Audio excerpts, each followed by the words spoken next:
ना किसी ने भौंका ना किसी ने काटा और मूवी का नाम है Kuttey apparently. Yes, blockbuster movie review सुन रहे हैं आप संस्कृति के साथ। 2023 की पहली पिक्चर आई हैव सैडली और not so sadly seen Kuttey, which happens to be the debut of the director Asman Bharadwaj. No points for guessing son of Vishal Bharadwaj and Rekha Bharadwaj.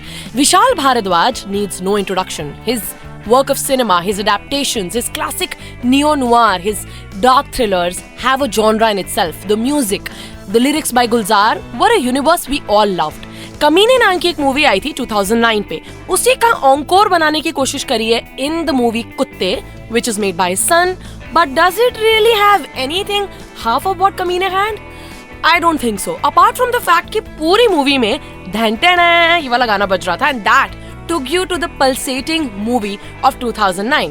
So आते हैं कहानी पे, जो एक बहुत ही jaw dropping ensemble ने करी है। नसरुद्दीन शाह, तब्बू, कोंकणा सेन शर्मा, कुमुद Mishra and lead in actor, I am really sorry to say this, Arjun Kapoor. He is the worst of this entire cast. No points for guessing.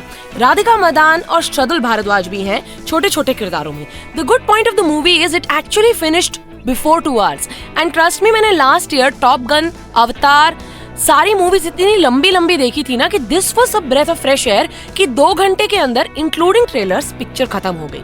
But that's not all. So हम मिलते हैं first scene में कोंकणा से, जो एक naxalite है और आजादी आजादी के नारे लगा रही हैं। एक वेटरन कॉप कुमुद मिश्रा और उनके यंगर कलीग अर्जुन कपूर, जो भी एक कॉप है जो अपने आप को अपने बॉस से बहुत ज्यादा समझदार और होशियार समझता है और एक सीन में थप्पड़ भी मार देता है। नसरुद्दीन शाह बने हैं बहुत बड़े डॉन, जिनके पास सारा कोकेन माल आता है, गांजा आता है, he has guns etcetera etcetera.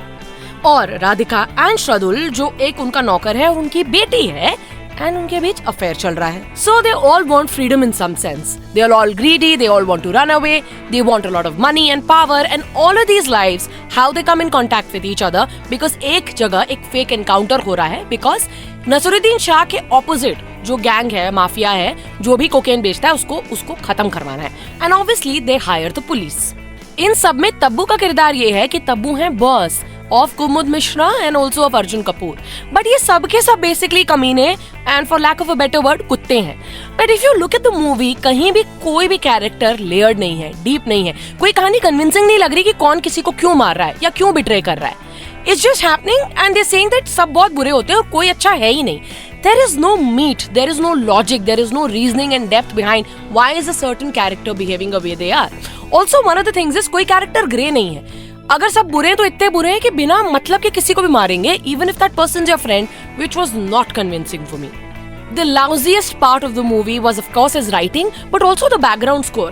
अगर विशाल भारद्वाज की कोई भी मूवी को आप याद रखें, उनके गानों के अलावा background score is so convincing, right? The sound engineers, the editing is tight. Nothing is in this film apart from like I said धंटेना जो बज रहा है कभी कभी, उसके बीच में लग ही नहीं रहा है कि all of this is real. Actors have tried their best. Tabu is amazing in her role and I think she's the only one who plays her character with all the grit, but one actor is not enough to save a movie. हाँ, movie का saviour एक चीज है, अगर आप चाहते हैं और आपको पसंद है जबरदस्ती की मदर सिस्टर वाली गालियां, बहुत सारी हिंदी गालियां, जबरदस्ती जहाँ जरूरी नहीं है वहाँ भी गालियां घुसेड़ दी। If you enjoy that please go. There is gun and firing without any reason, nonsense violence without any logic and political commentary which does not even weave in well. There is clearly a sort of leftist sort of woke agenda that I don't have a problem with, but it should make sense. All in all, Kutte is a lousy start to 2023. The next movie we are all awaiting, for good or for bad, is Pathaan. Let's see how that rolls. I will not recommend this movie personally, so I give it 2 out of 5 shots on your shot. Stay tuned to Blockbusted. I'll be back with another review next week. मेरा नाम है संस्कृति, आप मुझे follow कर सकते हैं मेरे Instagram हैंडल पे for more such conversations @RJ Sanskriti, और Earshot podcast को for all other content like politics, entertainment, stories, crime, horror.